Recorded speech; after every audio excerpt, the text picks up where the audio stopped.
Hey friends, Shay here. So we are here to open this vlog. So I got a new camera, so if the settings or anything feels a little wonky in this one, this is the experiment with the new camera vlog. So I got an Insta360 Go Ultra for Christmas.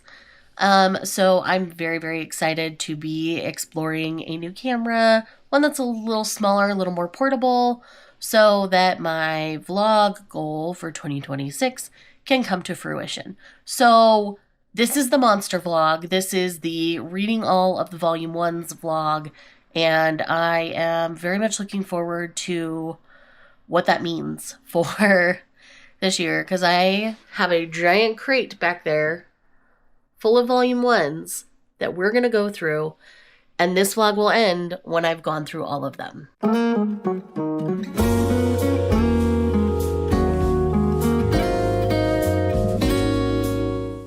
Hello. So, I'm here for a quick update. I just read The Baroness Goes on Strike, Volume 1, kindly sent to me by my friends over at Crossed Hearts, and I adored this. This is so fun. So essentially we have this woman who married a baron who was originally a commoner, a peasant, who became a mercenary and worked his way up to kind of start a fresh life for himself. And as a reward, the emperor has him marry our heroine, Cassia. And so she spends 10 years living there. Her life is miserable and she died of a disease. But as she's dying, he comes in and he's like, well, why didn't you just say something? Essentially, because she started to demand a few things like on her deathbed. And he's like, I'll give you whatever you want. Just don't leave me. And she passes away, and she had asked for a divorce. And as she passed away, he tore it up and said, no. And so she then travels back in time 10 years, after their wedding night, and things go on from there. I don't want to say too much because I don't want to spoil things. This is a webtoon. If you wanted to read it digitally, I believe it's on Tapas in the US. And but I would highly recommend buying one from Crossed Hearts. I do have a coupon discount code with them. They were kind enough to give me one. It's Shaegeeksout 10. So I will go ahead and remind you of it down below while also on the screen here. If you buy directly from their website, then you get that 10% little gift. So if you've been thinking about this one, I do highly recommend picking it up. I will be picking up future volumes, whether they send them to me or not, because I really thoroughly enjoyed myself, and I think it's a great one. The dynamic between her and the husband is really, really cute. I quite like him. Like, once we get a peek behind the curtain at this man, he's all sorts of wonderful, and I really adore him. And the way this is playing out is really fun. I am finding myself liking this trope more than I thought I would. So, but yeah, this is really, really good because it's basically about a woman going back in time and standing up for herself. And we need more of that out there in the world, rather than being run into the ground like everybody wants to make us do. Being able to stand on our own 2 feet and say bluntly what's going on is what she's doing back in as she's rebooted her life, and it's serving her well at this point, and things are changing in the best way, and I love it. So I'm very much looking forward to more in this one. So yes, definitely high priority pickup for me. Okay, so I just finished the first chapter of Bride of the Death God, and I am already obsessed with this, I can tell. So essentially, he's a death god. He's the Shinigami who comes in with a scythe, slices people down, usually gives them a heads up of a week till they have a week to live, kind of a situation. And then he wants them to cower in fear, all that kind of stuff, so he can harvest them. But he comes across this girl. Her name's Ibi, I believe is how you'd pronounce that. Aibi. So Ibi is how I'm going to say it. And he's surprised because she's not afraid of him. She's smiling, all these things. She's not afraid of death. She has a disease where basically flowers bloom all over her body. And it's stunning, but eventually it takes over the human. And with that, it gets to a point where she's ready to die, but he can't harvest her because he's grown to have feelings for her. And he protects her from the angels so they can't harvest her. And so now he basically has to take responsibility for her. But through all of this, she basically says, I, I kind of used you because I could tell that if I was smiling and not afraid, you wouldn't be able to do it. Will you forgive me? Because she didn't necessarily want him to go away because she liked that he was thinking about her, and he clearly didn't want her to go. So I'm really interested to see where this one's going to go from here. Like I said, it's strong opening, so it's kind of a chunky volume. So I'm very excited to see what happens next. I'm going to keep going. We'll talk at the end of this one. Okay, friends, so I just finished volume 1 of Bride of the Death God, and I am officially obsessed. I need volume 2. Thankfully, it comes out the second week of January. So maybe by the time you've seen this vlog, I've already read it. We'll see. But I don't want to say too many more details than what I said about the first chapter, because I feel like this is one that's better just experienced rather than told about. But I wrote 2 pages of notes on this. I am obsessed. I'm definitely going to be buying these as they come out because I will devour them quickly. So with that said, it does definitely give some Hades and Persephone notes and undertones, but it is not, at this point at least, a Hades and Persephone story. So I kind of like what they're taking from Hades and Persephone and weaving it together. So overall, I think it's really well done. I'm very, very much looking forward to more. And it's now time to pick out my next volume. Okay, so I've now read the first chapter of It Takes More Than a Pretty Face to Fall in Love. I am really enjoying this one so far. It's giving Lovesick Ellie vibes, but I actually like the hero better. So this guy, he clearly has a very handsome face and appearance, but at the same time, no one sees him beyond his face, and so he's kind of giving up.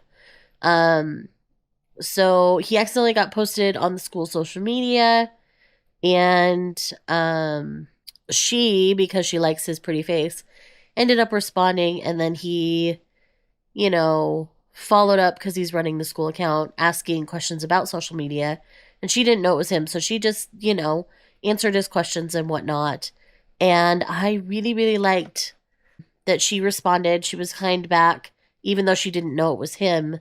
And then the next day, he comes up to her and he's like, "Hey, I want you to run the school social media account." And she's just so overwhelmed by his beauty. But then he talks about how he's just a real person trying to live his life. And they come to a point where they're starting to understand one another better. And she's seeing him as more than a pretty face. And it's really, really sweet. So I'm really liking this so far. I'm going to go ahead and finish it. And then I will come back at the end and share some more with you. As you can see, I've gotten very comfy on my couch. I keep sinking further into it. But I did finish volume 1 of It Takes More Than a Pretty Face to Fall in Love. And I am enjoying this more than I enjoyed Lovesick Ellie. So that should tell you something. In this one, I feel like this is another one, kind of like Bride of the Death God, where other than what I've told you in the beginning, like the initial setup, I think it's best to just kind of experience it. This one's really sweet and really fun. I had a really good time with it, so as long as you like the setup that I've already explained, I think this one will work for you. I am definitely going to be picking up more volumes of this one. I like their dynamic a whole lot. I like that despite his growing obsession with her, he's still a gentleman about things. Social cues are kind of rough for him, I've noticed. So it's very interesting to see where this is going to go. So I'm very excited and very happy. I hope this is one that others of you will enjoy. I know some other people already have, and they're probably very excited that I'm now reading it and really enjoying it. And I'm going to go ahead and read one more, and then I'm going to be going on an outing. I might do some reading on said outing, so I'll probably bring you with me. But yeah, that's kind of where we're at. I'm really happy about things, and let's go ahead and move on to the next one. Okay, so this one was very, very quick. So I have DNF'd Wolf's Daughter. This is a hard nope for me.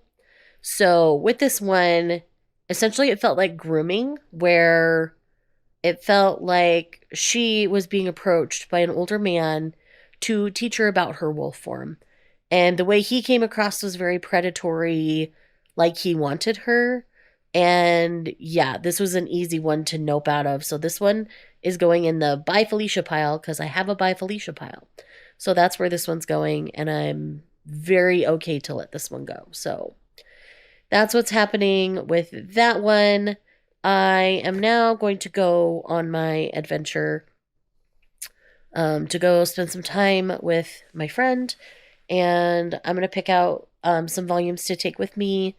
We are going to meet up at a bookstore, so I might acquire a couple, since technically it's still not the first. So I'm not quite on my 10 out, 1 in situation. Granted, I've gone through 3 so far today, and depending on what I read there, I would be going through quite a few as well. So with that said, I'm going to go, and I'm going to take you with me, and we'll see how it all goes. Hello, friends. So, it's the next day.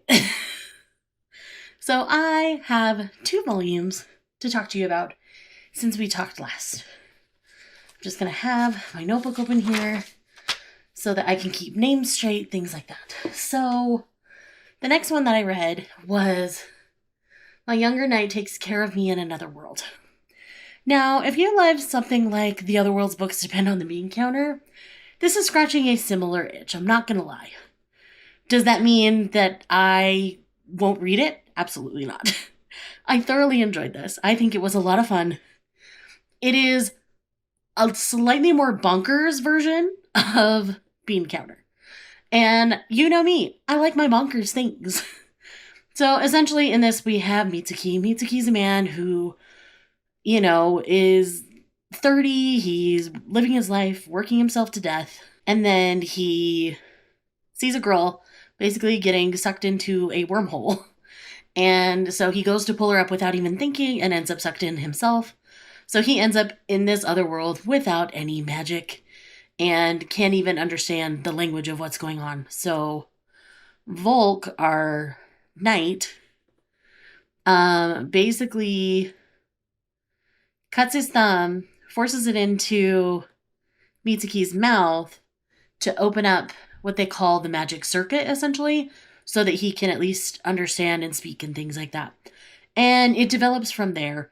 There are a lot of fun reveals in here that I don't want to spoil. So just know that you should go in expecting anything and everything. This first volume is sealed. It is steamy by the end. And I really thoroughly enjoyed myself with this one. It'll be something to scratch the itch in between volumes of Bean Counter for me for sure. And I really had a great time. 5 stars. And definitely going to be continuing. The next one I have here is Alpi the Soul Sender. So essentially this is about a girl who travels around and essentially reaps the souls of these giant spirits who bless the land. But in doing so, like when they die, they emit something that's very toxic to anything and everything around it.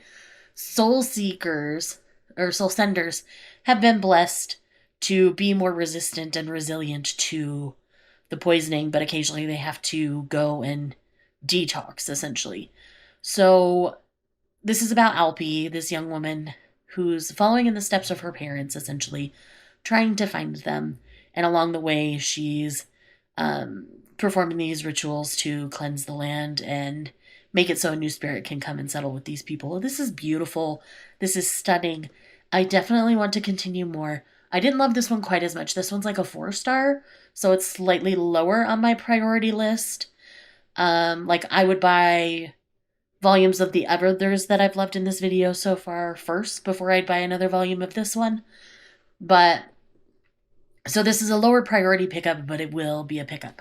Okay, so I just finished Shoot Down Juliet, Volume 1. And this one is very, very messy. Period, end of story. Need to start there. So when it comes to this one, essentially we have 2 guys who work at the same club. We have Atsuki and we have Juri, who's known as Juliet at the club. And what's going on between them is they're, relatively number one and number two at the club. And Akatsuki wants to learn how Juri does it. And so they start to spend some time together, talk about how Juri makes so much money at the club and is always number one.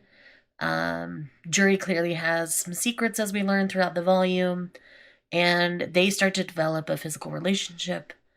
And, they start flirting a little back and forth at the club, but then some other things happen, and it's just messy. And the thing about this one is the politics of the host club got to a point where they started to feel kind of tiring and taxing because the women were incredibly catty. And I'm not sure how I feel about this. I'm curious enough that I want to know where it's going to go, but this is definitely a low priority pickup. This is like a 3-star right now. It has the potential to go higher depending on how the second volume would turn out. But yeah, I would definitely need to like borrow or sit in the bookstore and read if it's not sealed. Because I think this one was sealed, so I'm assuming the second one would be sealed. So I would just need to borrow it from someone or do some research before I continue on with the series to see if this is a series I would genuinely enjoy. So with that said, I'm going to move on to the next one. Alrighty, so I just finished another one, and that one is Maiden of the Needle, Volume 1. So in this one, we essentially have a girl who, in high school, reincarnation trope, essentially. So she's reincarnated into this family who has this pact of blessed weaving with the spiders, and on her 10th birthday, she's supposed to magically just know how to do it. And because she didn't really understand it, because she hadn't spent any time outside of her house in this world, so she had no idea, she quote-unquote failed her father's test and was treated like awful Cinderella for the next 5 years. Then she is sold off to Master Rodin. He becomes her new master. But she finally tries blessed weaving at his home because she feels safe and decides to try with her spider. And we learn out that she is wickedly talented, actually has blessed weaving, and is basically the most talented blessed weaver ever because she is also adored by the fairies because when she was little, she would mend their clothes, which actually heals them.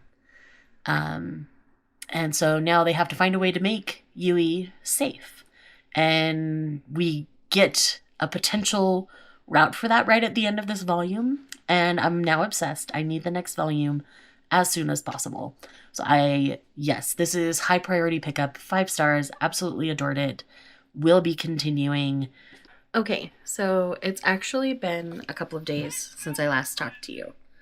And my phone is deciding to blow up here for a second. But I have read the next volume for this video, and that is Outsiders, Volume 1. This is essentially a werewolf and a vampire. Their families have been at war and trying to take each other out for years. They fight each other. They're not able to kill each other 19 years later. This girl, Emma, enters the picture.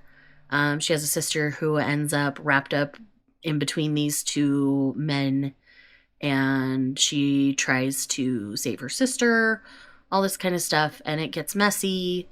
And the more this one went on, the less interested I became. And surprisingly, this was a shoujo. It did not read like a shoujo, read more like a shonen or a seinen to me. But all in all, the art is really pretty. I really liked the art, but there wasn't a single character I could care about.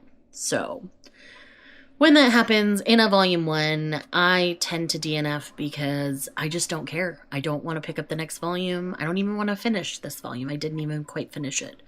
So sorry if you love this series, but this one is going to be a pass for me. With that said, let's move on to the next one that hopefully goes a little better.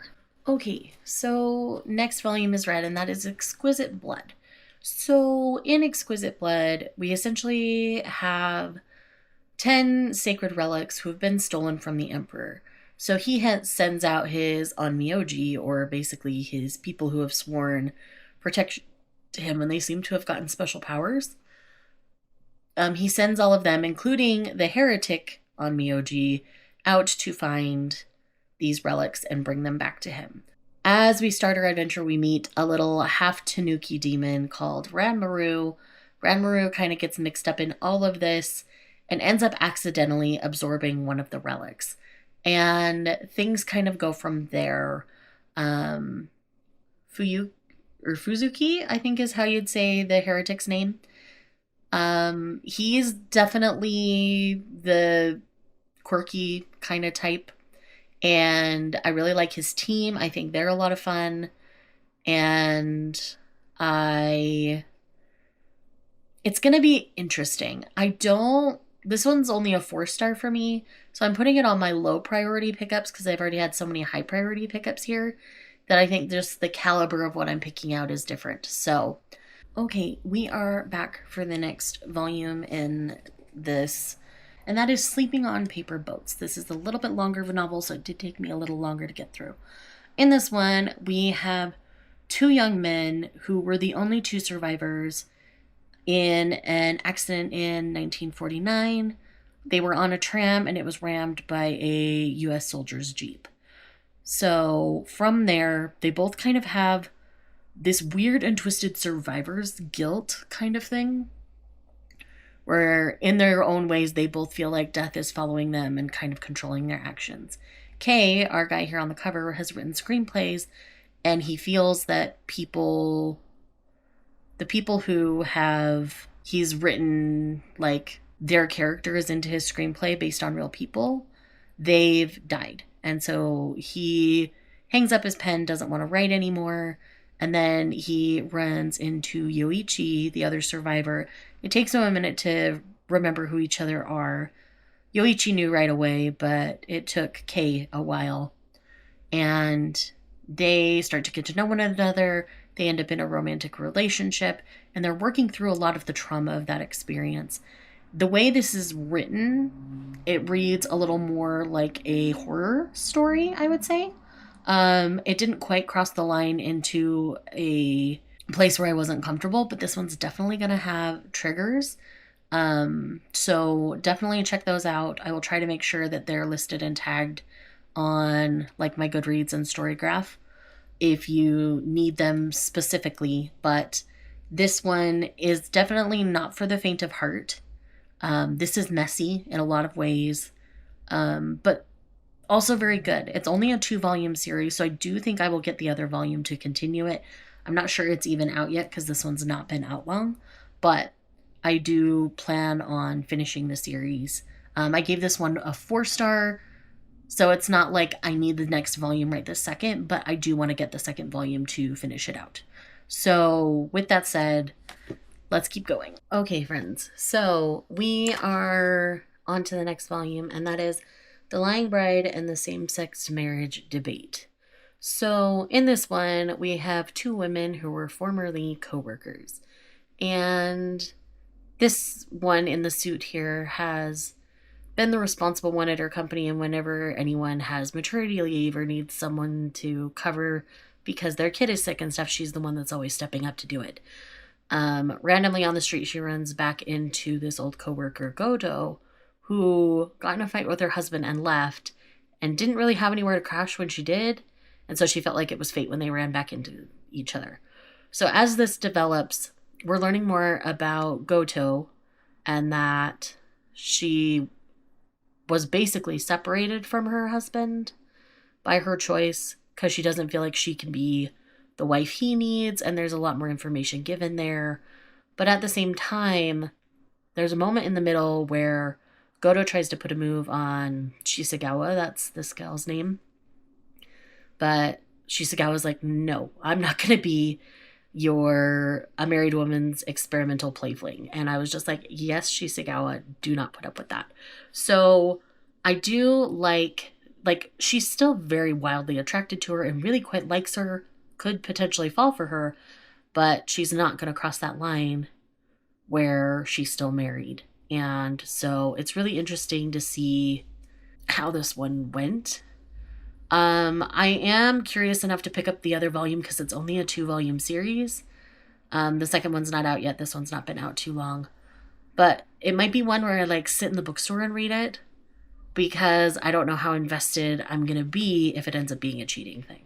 So this one is a very low priority pickup, or a read before I buy pickup kind of thing. So with that said, I'm going to move on to a fun, silly, goofy time in my next one.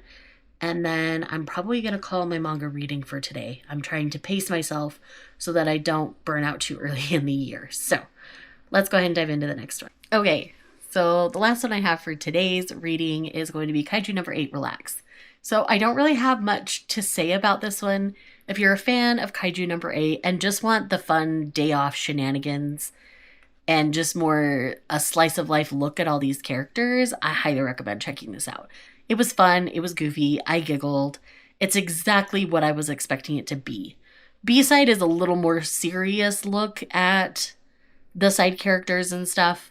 But like this one has Kafka in it quite a bit. And we get more of the main characters rather than the side characters. And it's just fun, silly, goofy time. So if you want a fun romp, pick it up. These are going to be low priority pickups for me right now. Like I said, I have enough that are high priorities that this one's going to be a low priority. That doesn't mean it's bad. This is fun. And it's one that I might just like read through the Shonen Jump app rather than continuing to buy. I haven't decided yet. But yeah, that's why it's a low priority pickup, because it's one that I'm going to enjoy, but I don't know if I'm going to revisit a lot.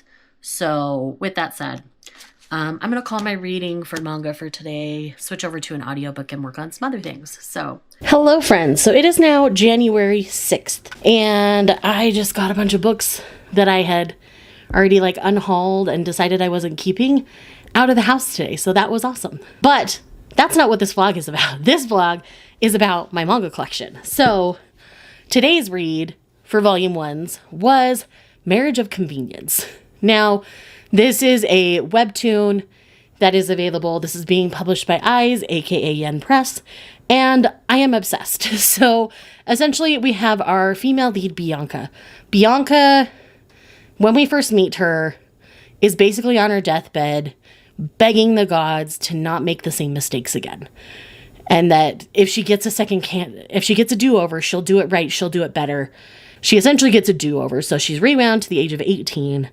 And her husband is significantly older than her, because when they got married, she was 9. And they've not consummated their marriage up to this point. He's just very respectful of her. He is grateful that she wanted to marry her at all, because technically that was marrying down for her. And it's amazing. I really, really love this. Their dynamic is very interesting because he's always, as she's gotten older and matured, she's always been, you know, he's always cared for her and cared deeply about her. But because of the people she was surrounded by and the circumstances in which she landed herself with him, she came across as cold and harsh and selfish. And so she's working on actively changing that. And I really like the progression we're already seeing in her. It's not fully fleshed out or rounded out yet in the changes she's making, because right now they're for a selfish reason to survive in her future.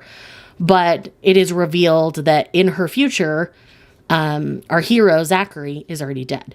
And that's how she ended up in the circumstances she was in. So she's trying to do things better and right this time. I really loved this first volume. She was a chunky one and she was dense, but I loved her. And I am very obsessed. Definitely going to be continuing. I might just go read it all on Webtoon because it's all there. And then buy the volumes as they come out. I haven't decided yet. We'll see what I decide in the future, but I'm definitely continuing this one. This is definitely a high priority pickup for me. So yes. I was hoping to read more today, but I got very distracted in cleaning and doing other things that just needed to be done in my house, like cleaning up this office so it doesn't look like a mess when I'm filming. Well, I really enjoyed this one and I'm big sad. So this is Disobey the Duke If You Dare. And I'm sad because they haven't printed past this first volume. And this volume has been out for a while, so I don't know that they're coming back to it. And that makes me so stinking sad. So, essentially in this one, it's set up in she's been married twice before. Both her husbands have died. So she's entering her third marriage, this time to a duke. And the duke has no idea he's handsome. Kind of think My Secretly Hot Husband, just less funny. But politically speaking, now, like, her caretaker person, not her father, I would say, but like the person who's been looking after her and taking care of her younger siblings, has married her off to this duke now. And because of that, there are other things afoot, is what I will say. Before the end of this volume, he does officially confirm who he is, because he sees her, like, he shows his face in front of her as the commander instead of as the duke. As the duke, it's very, you know, you can't see my face, because he is the product of royalty and a monster, and so he assumes his face is monstrous, but it's not. He, again, is wickedly handsome and has no idea, because he doesn't look in a mirror. He assumes he looks like a monster, and so that's how it is in his head. He has no idea he's handsome.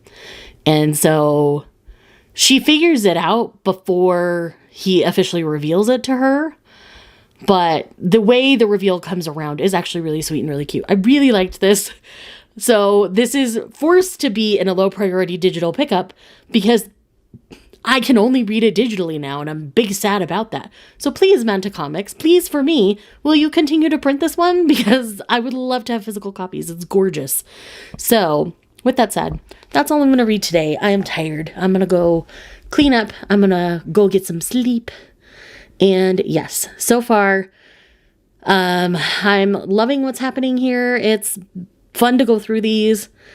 It's good for my collection status that this one I can only do digitally, but yeah. Anyways, I'm not going to ramble too long at you because I'm tired. So we will chat when I sit down to read more. Okay, I've got another volume here. It's another day, and I read Winter Wolf Volume 1.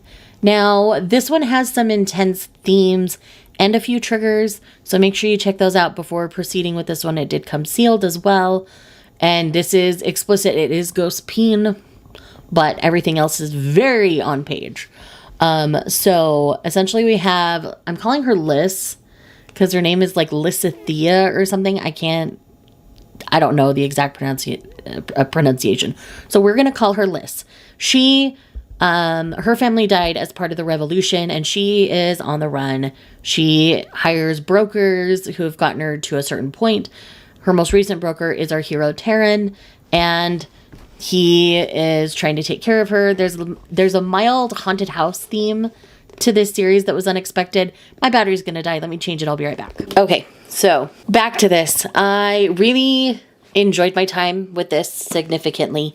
The way that these two slowly start to open up to one another and bond is really beautiful. The trauma that Liz is going through is very clear and on page. Like, she's having dreams. I think the haunted house element either has secrets to do with him or something to do with her memories. And it's all just really well done. The art is absolutely stunning inside. Let me see if I can get a non-smexy. So the art is absolutely beautiful, and I really like our characters. By the third chapter, this is only 3 chapters, they're opening up a little bit to one another about their pasts and things like that, bonding emotionally, like they've already been doing the deed physically, or they've already done it at this point. And the first time they do it, it is her first time. And I really like the consideration he gives her and how the moment is more about her than it is about him. And I really enjoyed that. And it was just very well done. This is definitely a high priority pickup for me. Volume 2 is out in February, so I'm very excited to continue this one. So, I might read a little bit more today. I'm not sure. Hightail just dropped, and we started a server, my spouse and I, last night. So I think I'm going to play on it for a little bit, and then I might come back and read a little more.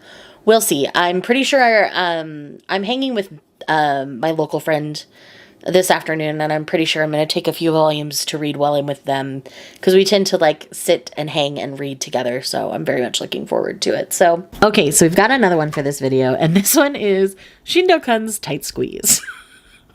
This title kills me every time. But anyways, essentially we have Renko and we have Ryoma. That I was about to say the wrong name. So she is technically his mentor at work, but he's almost better at the job than her, and he's not afraid to kind of tell her that initially. So they don't get off on the right foot. But as they get to know one another and they clarify the lines between the two of them, he softens a little bit.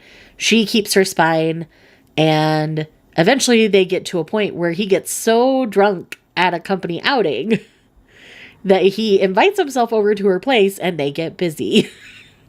It's adorable. They are absolutely idiots in love with each other, and I had the literal best time with this. There's only one more volume of this one, and it's already out. So I'm just going to pick it up. I'm going to finish this out and have a great time with it because that's what I'm doing. So I will probably finish this in February because it's going to take me a while to get through all of these volume 1s, but I'm not mad at it. I'm having a great time. Absolutely, this is a priority pickup. If anything, by the time you see this video, I will have probably already picked up the second volume because I know that this is one I would revisit and giggle and loan out to people. So with that said, let's move on to the next one. Hello. So it's been a couple of days since we chatted, but I have a DNF. And that is The Broken Ring. So I tried to read this one. It was falling into tropes that aren't necessarily my favorite. I could kind of see the writing on the wall on where this one was headed, and I'm just not interested. Nothing was particularly wrong with this. The art inside is absolutely stunning, but it's one of those selfish people making selfish decisions affect people's lives, and it's the fallout of that is kind of how this feels. And I don't necessarily love what's going on here. It probably gets better, honestly, but I am just not interested, and I have so many other series that I'm actively interested in that I just don't want to waste any more of my time trying. Because I started this a couple days ago, and I've had zero desire to pick it up since. So I think I'm good to just let this one go and not worry about it. So that's what I'm going to do. I'm sorry if this is a favorite of yours that you were hoping I would love, but it's not working for me. And it might be a right now thing, but I do believe this one is also, it's from Inklor, so I think those end up on tapas. So if I decide to go and read it digitally, I will. But as of right now, it's leaving my collection. I have no desire to collect any more of this one. So let's move on to the next. Alrighty, friends. So I've read another volume for this vlog, and I read Sex Drive Volume 1. So I would say this is like Omegaverse adjacent or a Megaverse light, because in this story, there are women called Vina, where there's been an evolution, and somehow in their bodies, it basically triggers like an Omegaverse style heat where they output a bunch of pheromones, and it can affect their lives in really bad ways. Our main character, June here, she is a virgin, and she ends up having one of these heats at a workplace, ends up fired. And so she ends up getting recruited and hired at this new place that's supposedly a temp service, but essentially it is a place where people become like honey trap style agents. So they infiltrate, get the information that they need, and extract themselves. And she gets partnered with a man named Isui, and it's their relationship because he's her trainer and all these kinds of things. If you liked something like I Can't Refuse S, it gives a little bit of that without some of the more problematic things in I Can't Refuse Us. It is a workplace dynamic, but they are equal partners in it. And I really like how this is because he has ED. And so initially, as they're first getting to know one another, like she's not excreting her pheromones and he's not erect. And so they're truly just learning about each other. And then it gets to a point where she does start to extract her pheromones because she is very much his type. He gets a boner and things go from there, and they have a really cute, really sweet relationship. And I'm really liking it so far. Definitely on my high priority pickups. And yes, very excited about that. Hello. So next on the list is his sensual whisper. Now, this is a woman with an audio kink where voices just, you know, do it for her. And one day at work, she accepts a call from someone in the department, but they called the wrong department, and she really liked his voice. But then all of a sudden, like, she couldn't find it. She keeps looking for it. None of her relationships have worked, blah, blah, blah. And then magically, Hibino, I want to make sure I said the right name, is transferred back, and it was him. And he is equally interested in her. He finds her really cute, and they hit it off. They have a wild, sexy night, and he wants to keep getting to know her. They continue to talk and get to know one another, and they're now dating. It is a workplace dynamic, so it's a little interesting there. But they've made like the jealousy, like the work jealousy thing kind of a non-issue in this volume. And, you know, it's cute. It's fun. It's a goofy, fun, silly time.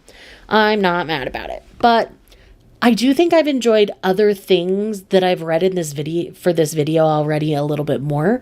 So I'm going to go ahead and put this in low priority. I want to continue, but I think it's just one of those where it's not one of those where I'm diehard, I need the next volume right now. But I would definitely like to continue it. Like if I didn't have my discount at work, I would wait for this one to be on sale before I'd buy it, kind of a thing. So that's kind of where I'm at with this one, or maybe I'd get the next ones used or check them out from the library, whatever. But yeah, I think it's a really fun time. 4 stars, so I'm not mad at it. It didn't do anything wrong. I've just enjoyed other ones better, and I don't do a 6-star rating system for my manga, so this one is going to get a 4. My hand was starting to hurt, so I started reading Lady Devil digitally on my phone because it's also on Tappy Tunes. And I didn't realize it was incest. So this is a hard nope, leaving my collection. No second guesses. Incest is never okay for me. That's just wrong. It's gross. No, thank you. And so, yeah, I'm noping out of that immediately before it becomes a problem. And yeah, so now that I know that, I'm sorry. And if you didn't know, yes, this is an incest trope, and the opening is just like, you already see them kiss in the like first chapter. So no. Hello, friends. So it's been a minute since I've checked in with you, but I have the next volume for this video, and that is The Princess I Loved in My Past Life is Now a Middle-Aged Dad. So this is just a fun, silly, goofy time. I cackled out loud multiple times reading this. Like, my partner was surprised at me laughing. Like, they heard me laughing in the other room. They're like, what are you laughing at? I'm like, it's a manga. Don't worry about it. But essentially the premise in this one is it's a reincarnation trope, but instead of coming back as the beautiful princess again, she comes back as a middle-aged man. And so when the knight first finds them, they find their daughter, and their daughter looks more like their princess self. But then they speak up as their middle-aged self because they know. And then they're like, oh my gosh, I knew it was you all along. And they're like, no, you didn't. Don't lie to me. So it's fantastic. I'm absolutely adoring it. I'm definitely putting this on my high priority pickups. This is so fun. I love everything about this. Okay, so I've got the next volume for you, and that is Veil. So essentially in this one, we have a blind runaway rich girl and a police officer who end up having a chance meeting, and this is little vignettes of their life in and around each other. She ends up getting a job at the police station answering the phones. They get closer and closer, and it is super sweet. I really like the dynamic. Throughout it, you do get portions that are more like filling in the gaps. You get in her inner monologue, his inner monologue, and then 2 people observing them. So like you do get more details than what you're getting in these little vignettes. Like this first volume had like 14 outside of the prologue, I believe. So this is a very short slice of life style story. So if slice of life isn't your thing, this one's not going to work. But I really adored this. The art style is very unique and fun. Here's just an image. And it is, it's partially colored. Well, it's mostly colored actually. And so it's just beautiful. I really love the art. The storytelling isn't the strongest for obvious reasons. but I am putting this in my high priority. I really enjoyed myself. Again, a nice, shorty little quick read, and I had a great time. These ones are a little harder to track down because they are Udon publications. I do know the 4th volume comes out late February, so I'd love to get some more of this one, but I've got some more reading to do before I can read some volumes. So let's move on to the next one. Okay, I've got another one down for you, and that is Wash It All Away. So I'm giving this first volume like 3 stars. I think it's perfectly fine. I don't necessarily notice anything wrong with it. This is a slice of life story about a woman who's forgotten a lot of things. I don't know her exact age, but she runs a laundry service in a seaside town and is very well respected. She loves to take a bath at the end of the day, and you're just kind of living day to day with her. It looks like there's potentially a romance with a high school boy, which I'm not sure how I feel about. So this one will be leaving the collection. Again, the art is beautiful. I just don't know that it's necessarily my thing. And so I'm going to go ahead and unhaul this. If I want to read it, I'll check it out from the library, or I know there's an anime now, so maybe I'll watch that. But yeah, I don't think I need to have this one on my shelves. So I'm going to go ahead and let this one move on. Okay, another one down for today, and that is Kamudo. This is a Legend of Zelda world based manga. I'm enjoying it enough so far, but I don't know that I physically need this in my collection. The cover art is way more stunning than it feels on the inside. I feel like when you extract the color, it loses a lot of its beauty. So I think this is one that I'm going to shift to a digital collection. And I know that it's available through digital means, so I think I'm going to go that route with this one. I don't think it's bad. I'm enjoying the story so far. Essentially, we have a boy who is born to all of the dragons as mostly human, but has a dragon tail and a dragon arm. And it's about them learning to navigate the world. And he is there as a sign because the god of the land is passing and warned the leader to look for a sign. He takes, Kamuna is his name, as that sign. And so it's about him learning to navigate. Sorry, it's from the artists who did the Legend of Zelda manga. I'm pretty sure like there's other hints of Zelda though. Like the Land of He and stuff. And I know there's a game about that as well. So anyways, I'm enjoying it enough. I would put it at like a 3.5 star if I was giving it a star rating. But I'm going to move this into my digital or low priority collection and just move it to digitally because I don't think I physically need this one. Because again, I feel like the beauty of the covers is great, but you lose a lot of the detail in the art. It's very shallow, I think is the word I would want to use, is shallow in the detailing because it's not very shaded. And so it feels just a lot like line art. So with that, I'm going to move to the next one. Okay, so real quick, now that we're like a good chunk through this video, I guess I should show you an update of what's going on here. So when it comes to priority pickups, I currently have 11. When it comes to digital or low priorities, I'm currently at 8 with 1 completed because I went ahead and read the rest of Disobey the Duke If You Dare. Absolutely adored it. Highly recommend. And then once I talk about the one that I just finished, we're going to be at 6 leaving my collection. So I am going to go ahead and unhaul Ripples in the River. This one's fine, and it is legitimately what it says, Ripples in the River. You're getting tiny little glimpses and vignettes of this BL couple. They're fun and cute enough little glimpses, but I feel like I have series that do a similar thing already, and I don't need this one.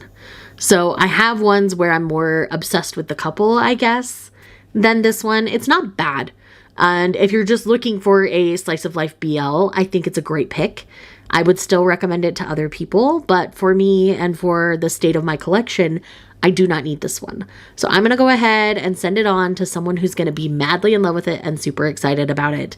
But yeah, it's just not one that I need. Okay, so I am saying no to Magical Girl Incident. Essentially what's happening in this one is we have a man who's a corporate slave, but he always loved Sentai things growing up, and so he wanted to be a Power Ranger, but he wanted to be a superhero. And obviously, as a corporate slave, you can't do any of that. So with that said, one day he comes across this black sludgy thing, and all of a sudden someone needs rescue. And he ends up saving her, but in the process, he whips off his tie and becomes a magical girl suddenly. And things unfold from there. One of his coworkers finds out what's going on, and it just gets weird from there. Weird, but not in a good way weird. So I'm going to go ahead and say no to this one. Again, they didn't necessarily do anything wrong. It's just a not for me kind of series. So hello. So I've done a little more reading, and I read the first volume of Destroy All Humans, They Can't Be Regenerated. And this is just like a fun Magic the Gathering style story. And they actually like play Magic the Gathering in the book.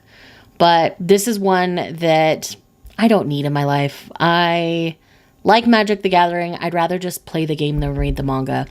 So with that said, this one's going to leave the collection.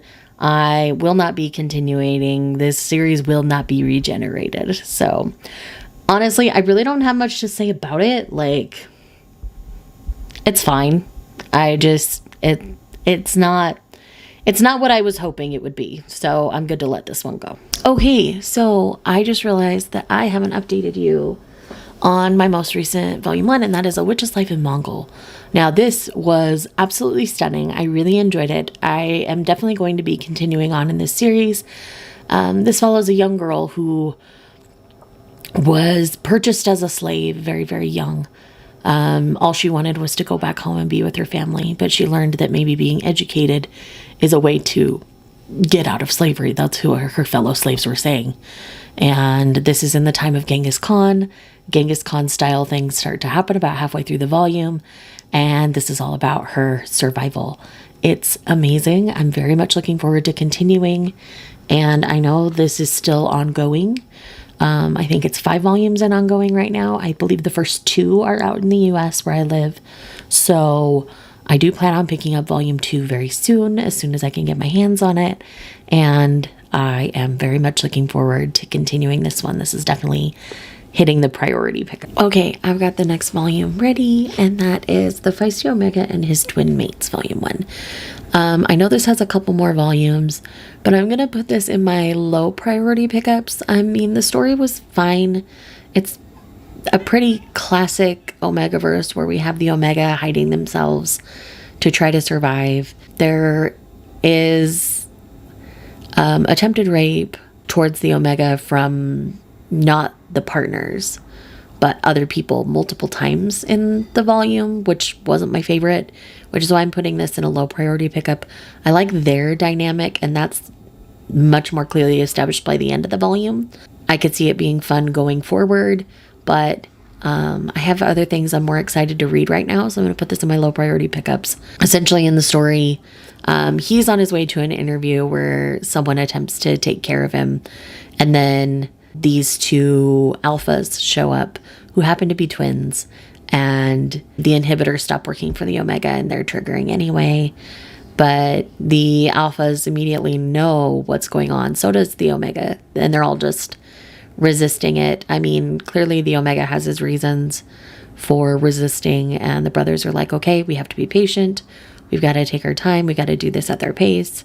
And they really respect that. So it ended up working out well for an Omegaverse for that. And the second, there is a moment where one brother almost starts to go into rut. The other brother like stops it. So it's one of those things where, because the 2 alphas do keep each other in check and protect the Omega in the best way. So, and the Omega's mom, like, they're really sweet to her and everything. It's amazing. I love it. So the dynamic is great that way. So this is one I will continue eventually, but I have other things I'm more excited about. So I'm going to focus on those first and then come back to this. But okay, we've got another DNF here, and sadly it's Omega Megara. I was really excited about this one. The whole concept of an Omega who can't give birth was really kind of cool, but this felt a little too over the top dramatic just to be dramatic, not for any other reason. So it just wasn't keeping my attention. I loved the art. The art is stunning. But for me, the story just wasn't working. So this is a pass for me. I can understand a lot of people loving it and liking it. And so I think this is just a me problem, not the series problem. So I'm going to state that pretty clearly right here, where I have other Omegaverse series that I like better, is what it comes down to. The dynamics of this one felt more toxic because of the way the Omegas are treated who can't give birth and some things like that. So it was just, there were parts of it that just weren't working for me. I got about halfway through before I stopped. So it might get better. I don't know. But I have enough more that I'm more interested in that I'm okay to just pass on this one. So let's keep going. Okay, so another one bites the dust in Fake Fat Lips. So there's not anything necessarily wrong with this one. I just feel like this is telling a story that I've heard 100 times before, and the way it's being told isn't gripping me enough. So I know that the sequel volume has a different name than Fake Fat Lips, but essentially this is two coworkers who explored each other a little bit in high school, who have the challenge of, hey, let's see who can come first. And it ends up being okay, whoever falls in love first loses kind of a thing. So it's a very competitive dynamic. It's fine. I didn't love it so much. I got about 3/4 of the way through and I'm like, yeah, I'm done. I don't need any more. So if you like that dynamic, then I highly recommend this one. It's not done bad. It's just one that I don't care to keep. I don't care to keep going. I'm not attached enough to the characters to keep going. So that's 2 in a row leaving the collection, which is startling, but honestly, that's okay. I have a crap ton that I've been reading. So, yeah, let's keep going because I still have more volume 1s. Don't do this to yourself. Don't turn into me. This is not normal. Don't do it. Okay, so I just finished Painter of the Night, volume 1. Now, this is a dark and messy, I'm not sure the era in which this takes place. It's an older one. But essentially, obviously, LGBT relationships are very taboo. They're the noble of this relationship commits sodomy, as they say, every night. And this young man has been known for beautiful, erotic gay paintings, essentially. And so he finds him, he takes him in, and commissions him to only do them for him. But he had stopped painting because his teacher had told him it was not an okay thing. And so he's grappling with his feelings with all of that, while also being in this situation where he's being forced to paint for this man who has all the power in the dynamic. So it's a very interesting dynamic. There's lots of sex in here. This did come sealed. This is definitely not safe for work. I am going to put this on my low priority. It's dark and messy enough that it could go one of 2 ways. So I think I will try at least one more volume of it and go from there. But it is also on Lezen, which is an app that I do have. So I might try it out there first and might just finish it digitally. So that is also something I'm considering. So I'm going to put it in my digital low priority category. But I did enjoy it enough. And the art is really pretty. So yeah, that's where we're at with that. Let's keep going. Alrighty. So long period. This is a pretty standard queer awakening childhood friends to lovers situation.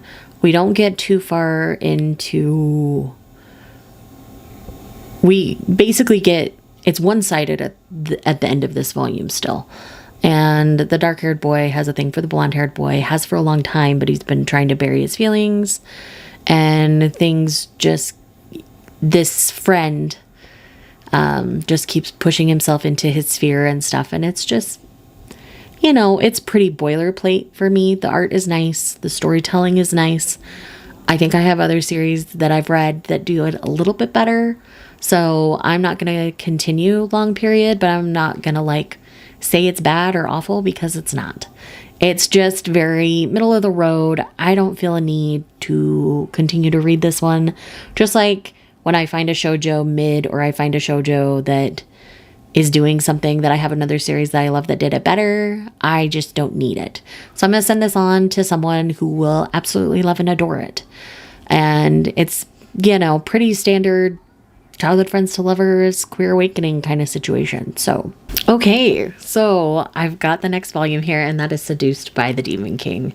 This is so fun. I love it so much. So if you're liking things like the Demon King is way too overprotective, if you like a Demon King trope, which is kind of a thing we're getting in manga right now, and I'm not mad at it, yes, absolutely. This is gonna be for the people who enjoy the sexy, explicit things, not for the people who don't.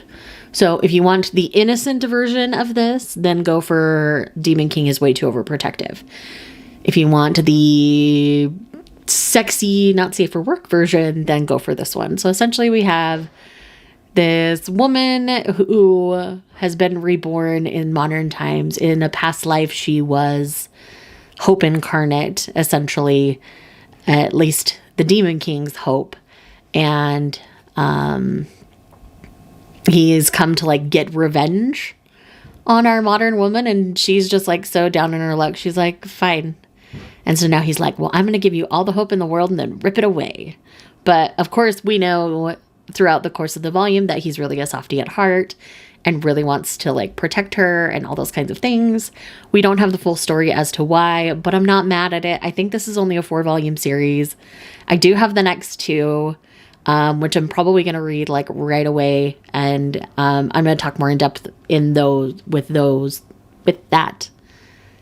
about those volumes with my members in an exclusive vlog. So if you're not a member, this is the time to maybe check it out, because I've already got one series I've talked to them about from this video. Now I'm going to have another. I'm very excited. So this definitely has the Shae stamp of approval. Izzy had really adored this, so I was pretty sure this was going to be a win. So where I've had so many in the last few reads that have been leaving, I wanted to know one that I knew was going to be a win. So hello. I've clearly not been up very long. I haven't even brushed my hair yet. But I was doing some editing and I'm waiting for things to render. So I figured I would talk to you about one that I read a couple of days ago. I went out hanging out with a friend. We did a stop at Barnes. I ended up reading a volume 1 there, and it is not entering my collection. So I still wanted to talk about it, and that is I Won't Let Mistress Suck My Blood, volume 1. So we have a mistress who's a vampire, and a maid comes in.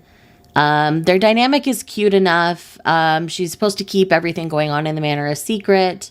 The mistress ends up attacking her in the middle of the night because she's somewhere she's not supposed to be. And now they're trying to do everything they can to protect the mistress's secret. It's one of those where it just wasn't keeping my interest once I reached about the halfway point of the first volume. And so it's just not going to enter my collection. It's cute enough, and I can understand people out there loving and adoring it, but that was not the case for me with this one. So that didn't quite work. All right, it's been a little while. I've done some other things. I've brushed my hair even. And I've read a volume, and I read Honey Mustard Volume 1. Well, really, I read the first chapter, and I realized it wasn't for me. So the back makes it sound all innocent and sweet. But basically, this girl wants to confess to the guy she likes. So her friends glam her up and get her, so pissed drunk she doesn't know what's going on. And then puts her in this room for him to, show up. He doesn't show up. Another guy shows up, but she's so drunk that she doesn't realize it's him. She spouts out all these feelings. She kisses him, and she ends up puking on the poor guy. And the guy's just, on the run from, bullies and stuff. And so he's just having a really crap night. And then he has this girl throwing herself at him, slobbering drunk. And it didn't sit quite right with me. It's she was so drunk she couldn't consent to anything, yet she's throwing herself at him, and he can't stop her, and it just didn't sit quite right with me. So sadly, I have 2 more volumes of this, so I will be unhauling it. It will be leaving the collection. But yeah, this one I believe it's Korean as well. It just did not stand the test of time very well for me. So let's move on to the next one. So I have another one leaving the collection, and it's an older title that I was trying, and that's Under the Glass Moon. So in this one, we have two identical twin brothers, but one decides to change his appearance to look different, and they're both kind of fated to the same girl, but only one really has feelings for her. This is basically hitting every single trope you could possibly imagine. And we have the unrequited love from one of them. We have the other where he's just a playboy and that's who she's chasing. And I'm just kind of not here for it. I have way better series that I'm more interested in. So I have this one and one other volume of this one. So I'm going to go ahead and unhaul this as well. I mean, I really am trying to get into some older series, but I think I just picked bad on this round because I picked up Honey Mustard and Under the Glass Moon in the same trip. So yeah, kind of hating that I spent my money on them, but it is what it is. So with that said, let's move on. All right, well, that trip where I got a bunch of older wasn't a total bust because I did also pick up the first two volumes of VB Rose. I've now read volume 1 and I really enjoyed it. So I will be trying to track down the other volumes in this series. I have 1 and 2. So it's going to take me a bit to find the others. But yes, VB Rose is a win. So essentially we have this girl who loves all things about weddings. She finds out her sister is pregnant and unmarried, but going to get married. And so she has very complicated and mixed feelings because she was raised very traditionalist. But she loves to sew. She stitches these beautiful like school and handbags. And all of a sudden, these two guys start talking about her bags like they know her, but she doesn't know them. But it so happens that they are two people who know her sister and are diners and designers and run a bridal shop. And so she kind of gets caught in their web. I would love if she ends up with both of them. I don't see that happening with how old this series is. But I do hope to track down more volumes. I'm really enjoying the dynamic between the three of them. She is leaning towards the blonde guy at this point, so that's probably who's going to be endgame, but I'm not mad at that. He calls her on her bull crap, but I'm okay with that. So anyways, VB Rose is going to stay. I'm enjoying it. It's going in priority pickups because I am going to seek out more of this one. With that, let's keep going. All right, sadly, we have another miss here, and that's La Cordadoro. This is about a girl from the Gen Ed program of a school getting pulled into the music program by a fairy, essentially. And she's very out of her element, not super, like, happy about being there necessarily. And, of course, there's two boys, and it was falling into every trope I kind of expected. And she's pulled into this group of people that she's not, you know, inclined to choose on her own. And yeah, so this one's a miss. I'm sad about it because I had the first 3 volumes, but I read the first chapter and I was like, yeah, no, I'm okay. I don't need it. So that's another one where I had 3 and they're all leaving. So yeah, it's pretty easy to make decisions sometimes. Today, I guess, is one of those days where I can just tell that the vibe is off. And the other thing is I picked some of these up a couple of years ago and I just haven't touched them. So this is why we're reading all of the ones on my TBR, because I just got to get rid of some of them that I'm never going to really read and enjoy. So that's what's happening now. And yeah, let's move on to the other one that's left from my older stack.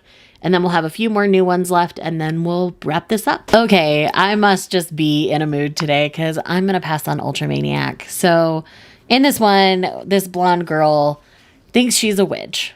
This girl doesn't believe in anything fantastical, and it does bring up the dreaded series that shall not be named, like on page 1. So I was already like, ooh, this hasn't aged well.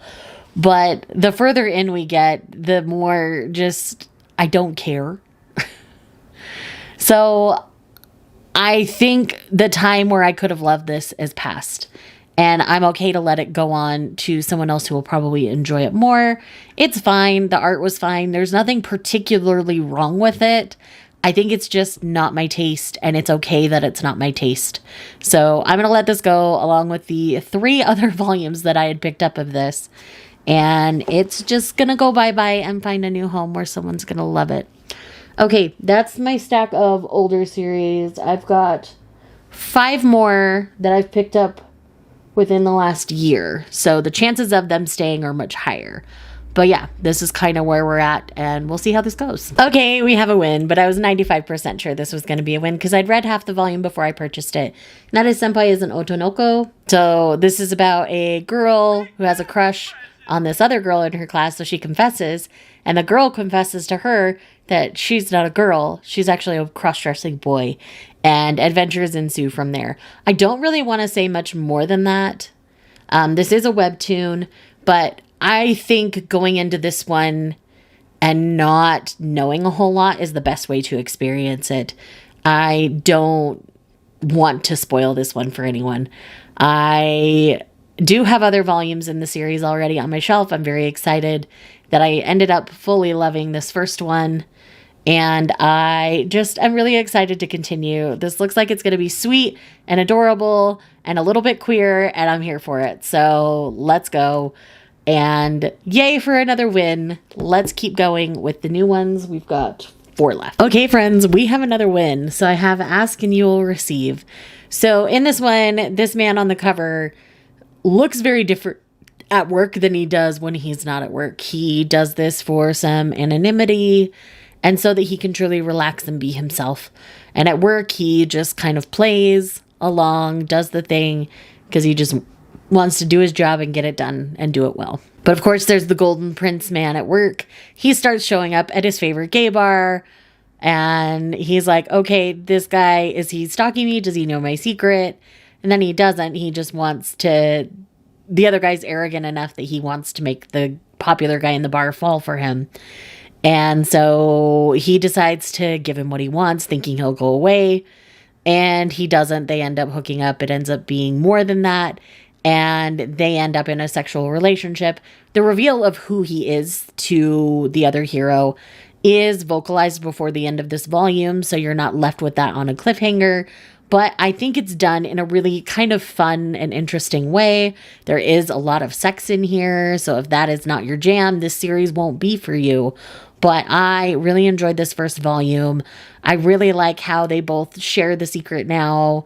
And so he still is all disheveled and frumpy at work, Shinobu here. But the other guy's in on it now. And so it's this cute thing that they share together instead of this big looming secret over their relationship. And so I really like the direction this one's headed. I already have volume 2. I know there's a 3rd volume out. I don't know how long this one is, but I'm definitely excited to continue. So this is definitely going in priority pickups for me, especially since I already have the 2nd volume. So with that said, let's keep going. We're getting close. I hope you've had a drink and a snack this entire time because this is a long, long video. Okay, we have another passing. I only really read the first chapter of this one, but very quickly it became not for me. So I have I'm Here Beside You. So basically, this guy in his adult life finds out that his longtime crush is actually gay, and he gets to go back in time and gets a do-over with the guy. But the guy, when he starts to show any sort of real interest in him, calls him creepy. And at that point, it's like, yeah, I can't root for this hero if he's calling someone who's showing interest in him creepy. And I am just not here for it. Because all he was doing was leaving something nice on his desk. And it wasn't anything like nefarious or anything. So yeah, I'm going to say no to this. I had been hearing mixed things about it, and I'm definitely in the camp of this is not for me. It might get better as it goes along. I don't care enough to find out, especially when the person we're supposed to be rooting for him to be with has called him creepy. And that just hits wrong for so many reasons for me. So yeah, this one is going to be a no. And let's see how the last 2 fare. Okay, winner, winner, chicken dinner. Adored by an elite officer, could this be love? This is a childhood friends to lovers situation. In the beginning, they get reunited. She's just been dumped. She's lost her job. She's down on her luck. And her childhood best friend, Ko, shows up. He is an officer in the Navy, and he proposes to her because he has been madly in love with her forever. But every time he gets up the guts to say something to her, she's with somebody else. So he finally gets his chance. He takes it. Mom approves. They get married. This is their adventures in marriage. And this is the epitome of two idiots in love with each other. And I loved everything about this. Yes, it's steamy and there's a lot of sex in here, but I am so excited to continue. This is so sweet. It's like that sweet yet sexy thing. He is like a total derpy golden retriever, but in the bedroom, of course, he's a beast and knows exactly how to make things work for her. And it's amazing. I loved everything about this. Their first time was actually weirdly like sweet and innocent at the same time. And this ex that broke up with her has shown back up in the picture, and he is a cheating a-hole. So he thinks she's going to participate in cheating. So he's going to rear his head up in the next volume in that regard. So it's going to be really interesting. I'm excited to see where it's going to go. And yes, she's very devoted to him now, so I don't see her participating in the cheating, but yes. Anyways, I'm very, very excited. We've got one more volume left. I know y'all have been patient. You'll get all the final stats here in a bit, but I'm very pleased and very happy with how this video has gone, though it has taken me like 5 weeks to do. But that's because I didn't want to burn out. So with that said, let's do the last one. Okay, so here we are at the final volume, which is What It Means to Be You. I've got this one in my priority pickups for now, but it might switch to digital. This one has a huge trigger warning for unaliving. I'm going to put that out there real fast because there are 3 moments of that in this particular volume. So I wanted to make sure y'all were aware that that is present. But in those moments, they switch bodies and they switch back with body contact. So basically, she's miserable in her marriage. He was thwarted a title upon marrying her because she was the princess. And her brother schemed and made it so that the royalty was absolved. And so he didn't get a title at all. And that led to a lot of other things. So they ended up with a really bad relationship. And he is very non-present. He's all about making money, and time is money. And all she wants is for him to be around a little bit with her. So what she's asking isn't unreasonable. But as they body swap, he starts to see how she's living and why she asks him to be present at things. And he really doesn't want to give her up. He really is enamored with her. He thinks she's beautiful and just wants to give her everything in the world. But there are people behind the scenes manipulating things so that she thinks one thing and he thinks another, and shenaniganery ensues from there. I know I have the second volume of this one already. After that, I might switch to digital. It'll depend on how it goes. But right now I'm putting it in priority because I am enjoying it. But there is that trigger, so I wanted to make sure y'all were aware. So thank you so much for sitting here through this entire video. Let me know in the comments down below your thoughts on these kinds of videos. Here is the final graphic of the priority pickups, the digital and low priority pickups, and the ones leaving my collection.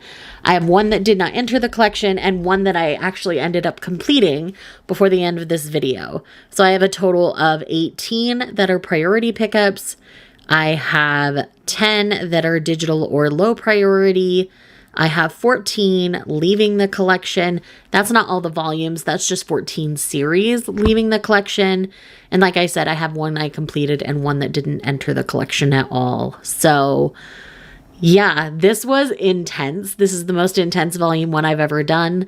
I don't see that repeating because I'm never going to let it get this bad again. But yes, thank you so much for checking out this video. If you're here just because you love me, leave me that giant book stack emoji, and I will see you guys in the next one. Bye.